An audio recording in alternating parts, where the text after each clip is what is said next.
ಯಾವ ರೀತಿ ಪ್ರತಿಶತ ನೀವು ಜನರಿಂದ ಇದು ಮಾಡ್ತೀವಿ?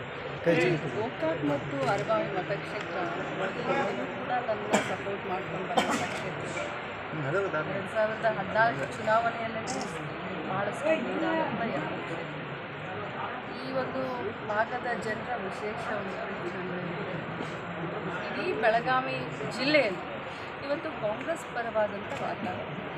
ಅದು ಚಿಕ್ಕೋಡಿ ಇರ್ಬೋದು, ಬೆಳಗಾವಿ ಲೋಕಸಭೆ ಇರ್ಬೋದು ಮತ್ತು ಕೆನರಾ ಕಾನ್ಸ್ಟಿಟ್ಯುನ್ಸಿ. ಆಶ್ಚರ್ಯಜನಕವಾಗಿ ಹೇಳಬೇಕು ಅಂದರೆ ಈವನ್ ಕೆನರಾ ಕಾನ್ಸ್ಟಿಟ್ಯುನ್ಸಿ 2 ಕಾನ್ಸ್ಟಿಟ್ಯುನ್ಸಿ, ಒಂದು ಖಾನಾಪುರ.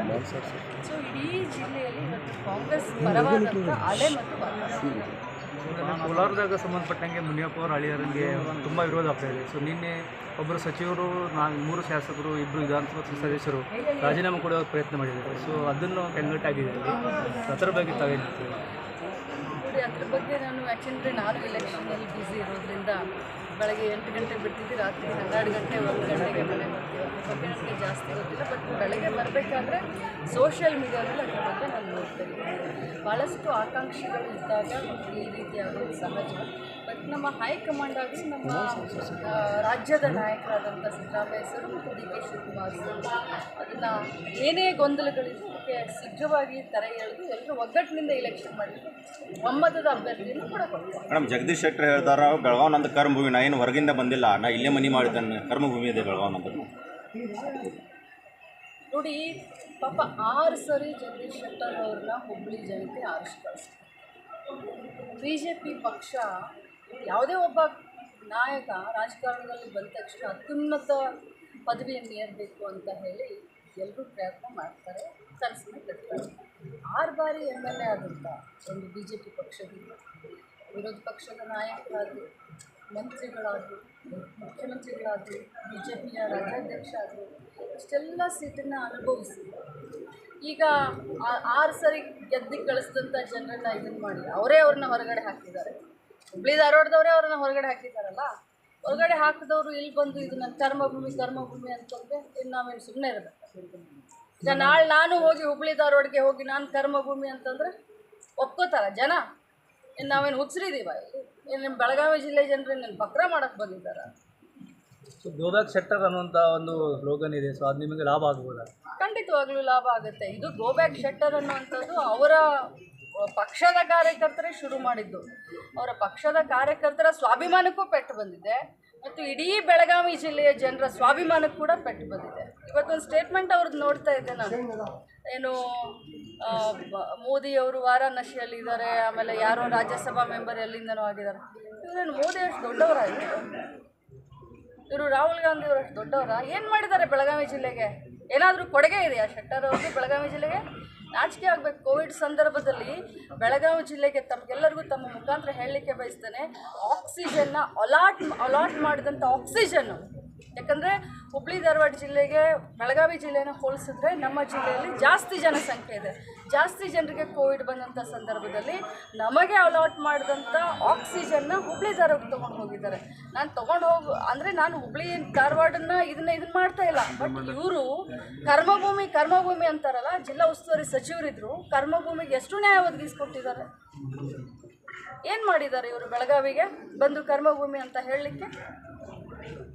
ಮೇಡಮ್, ಗೋಕಾಕ್ ಮತ್ತು ಅರಬಾವಿ ಏನು BJP ಇದು ಬ್ಯಾಂಕ್, ಇದರಲ್ಲಿ ನೀವು ಲೀಡಾಗಿ ಕಾಂಗ್ರೆಸ್ನೇ ಲೀಡಾಗಿ ತೋರಿಸ್ತಾ ಇದ್ದೀರಿ. ಯಾವ ಒಂದು ಆಧಾರ? ಬಂಧುಗಳೇ, ರಾಜಕಾರಣ ನಿಂತು ನೀರಲ್ಲ. ರಾಜಕಾರಣ ನಿರಂತರವಾಗಿ ಚೇಂಜ್ ಆಗೋದು ರಾಜಕಾರಣ. ಸ್ವಾತಂತ್ರ್ಯದ ನಂತರ ಬೆಳಗಾವಿ ಗ್ರಾಮೀಣ ಕ್ಷೇತ್ರದಲ್ಲಿ ಒಬ್ಬರು ಕಾಂಗ್ರೆಸ್ ಪಕ್ಷದವ್ರು ಗೆದ್ದು ಬಂದಿರೋಂಥ ಇತಿಹಾಸ ಇಲ್ಲ. ಅಲ್ಲಿ ನಾವು ಇತಿಹಾಸವನ್ನು ನಿರ್ಮಿಸಿದ್ವಿ. ಒಮ್ಮೆ ಅಲ್ಲ 2 ಬಾರಿ ಇತಿಹಾಸವನ್ನು ನಿರ್ಮಿಸಿದ್ವಿ.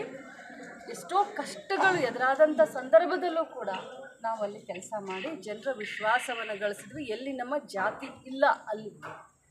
ಇದಂತರೂ ನಿಮಗೇ ಗೊತ್ತಿದೆ. ನೀವೆಲ್ಲರೂ ಎಷ್ಟು ನನ್ನನ್ನು ಪ್ರೀತಿ ಮಾಡ್ತೀರಾ, ಅಭಿಮಾನ ಎಷ್ಟಿದೆ. ನನಗೆ ವಿಶ್ವಾಸ ಇದೆ, ತಾಯಿ ಮಹಾಲಕ್ಷ್ಮಿ ಮೇಲೆ ವಿಶ್ವಾಸ ಇದೆ, ನಮ್ಮ ಪಕ್ಷದ ಗ್ಯಾರಂಟಿಗಳ ಮೇಲೆ ವಿಶ್ವಾಸ ಇದೆ, ಸತೀಶಣ್ಣ ಜಾರಕಿಹೊಳಿ ಅವರ ನಾಯಕತ್ವದ ಮೇಲೆ ವಿಶ್ವಾಸ ಇದೆ, ನನ್ನ ರಕ್ತ ಹರಿತಾ ಇರುವಂಥ ಮೃಣಾಲ್ ಹೆಬ್ಬಾಳ್ಕರ್ನ ಒಂದು ಭವಿಷ್ಯದ ಮೇಲೆ ನನಗೆ ವಿಶ್ವಾಸ ಇದೆ. ಅರಬಾವಿ ಮತ್ತು ಗೋಕಾಕ್ ಕ್ಷೇತ್ರ ಖಂಡಿತವಾಗ್ಲೂ ಜನರು ಆಶೀರ್ವಾದ ಮಾಡ್ತಾರೆ ಅಂತ ಖಂಡಿತವಾಗ್ಲೂ ಹೇಳಿ. ಎರಡು ಕ್ಷೇತ್ರದ ಕಾರ್ಯಕರ್ತರಿಗೆ ಕೊನೆಯದಾಗಿ ಏನು ಹೇಳಕ್ಕೆ ಇಷ್ಟಪಡ್ತೀನಿ? ಎಲ್ಲ ನನ್ನ ಎರಡು ಕ್ಷೇತ್ರದ ಕಾರ್ಯಕರ್ತರು, ನಾಯಕರು, ಎಲ್ಲ ಸಮಾಜದವರು, ಎಲ್ಲ ಧರ್ಮದವರನ್ನು ಜೊತೆಯಲ್ಲಿ ಕರ್ಕೊಂಡು ಬರುವಂಥ 40 ದಿನ ಈ ಒಂದು ಪ್ರಜಾಪ್ರಭುತ್ವದ ಒಂದು ಯುದ್ಧನೂ ಅನ್ಬೋದು, ಒಂದು ಜಾತ್ರೆನೂ ಅನ್ಬೋದು, ಧುಮುಕ್ತೀನಿ. ನಾನಾಗಲಿ ಸತೀಶನ್ನಾಗಲಿ ಅವರೆಲ್ಲರ ಒಂದು ಸಹಕಾರವನ್ನು ಶೆಟ್ಟರ್ ಜಸ್ಟ್ ಪತ್ರಿಕಾಗೋಷ್ಠಿ ಹೇಳ್ತಾರೆ, ಲೋಕಸಭಾ ನಂತರ ಏನು ಚುನಾವಣೆ ಅಂತಾರೆ ಎಲ್ಲ ಕಾಂಗ್ರೆಸ್ ಎಲ್ಲ ಪೂರ್ತಿ ಸರ್ವನಾಶ ಏನಾ ಸ್ಥಿತಿಯಲ್ಲ ಹೋಗ್ತಾರೆ. ನೋಡಿ, ಒಂದು ಮಾತನ್ನು ಹೇಳ್ತೀನಿ. ಜಗದೀಶ್ ಶೆಟ್ಟರ್ ಅವರು ಮುಖ್ಯಮಂತ್ರಿ ಆದಂಥವ್ರು ತಮ್ಮ ಸ್ವಾರ್ಥದ ರಾಜಕಾರಣಕ್ಕೆ ಒಂದೇ ಒಂದು ವರ್ಷದ ಹಿಂದೆ ಕಾಂಗ್ರೆಸ್ ಪಕ್ಷಕ್ಕೆ ಬಂದು BJPಯನ್ನು ಹಿಗ್ಗಾಮುಗ್ಗ ಬೈದರು. ತಮಗೆಲ್ಲರಿಗೂ ಗೊತ್ತೈತೆ. ಮೋದಿಯವರೂ ಬೇಕಾದಂಗೆ ಬೈದ್ರೇ ಇಲ್ಲ. ಹಿಂದೂ ಮುಸ್ಲಿಂ ಜಗಳ ತರ್ತಾರೆ, ಇಲೆಕ್ಷನ್ ಲಾಭ ಮಾಡ್ಕೊಳ್ಳೋಕ್ಕೆ ಅಂತ ಹೇಳಿದವ್ರು ಯಾರು? ಶೆಟ್ಟರ್ ಅವರು. ಈಗ ಮತ್ತೆ ರಿವರ್ಸ್ ಗೇರನ್ನು ಹಾಕಿ ಇಮಿಡಿಯೇಟಾಗಿ ಮೋದಿಯವರ ಒಂದು ಪ್ರಧಾನಮಂತ್ರಿ ಮಾಡಬೇಕು ಅಂತ ಹೇಳಿ ಇಲ್ಲಿ ಬಂದು. ಸೊ ಆವಾಗ ಕಾಳಜಿ ಬರಲಿಲ್ಲ, ಇವಾಗ ಕಾಳಜಿ ಬಂತು. ಅವರೊಂದು ಆಗಮನದಿಂದ BJP ಮುಖಂಡರ ಕಡೆ ಕೆಲವು ಏನು ಹಿನ್ನಡೆ ಆಗ್ತದೆ. ಅದರಿಂದ ನಿಮಗೆ ಕಾಂಗ್ರೆಸ್ಗೆ ಅವರ ಪಕ್ಷಕ್ಕೆ ಬಿಟ್ಟಿರುವಂಥ ವಿಚಾರ. ಟೋಟಲ್ ಆಗಿ ನೈತಿಕತೆ ಇಲ್ಲದಂಥ ಒಬ್ಬ ಅಭ್ಯರ್ಥಿಯನ್ನ BJPಯವರು ಇವತ್ತು ಬೆಳಗಾವಿಗೆ ಕೊಟ್ಟಿದ್ದಾರೆ. ಕುಮಾರಸ್ವಾಮಿ ಅವರು ಮೇಡಮ್, ಕುಮಾರಸ್ವಾಮಿ ಅವರು ಇದೆಲ್ಲ ಚುನಾವಣೆ ವಿಚಾರಗಳಲ್ಲ. ಇವೆಲ್ಲ ಚುನಾವಣಾ ವಿಚಾರಗಳು ಏನಾಗಿರಬೇಕು? ನೀವೆಲ್ಲ ಕಲ್ತಂತವ್ರಿದ್ರಿ.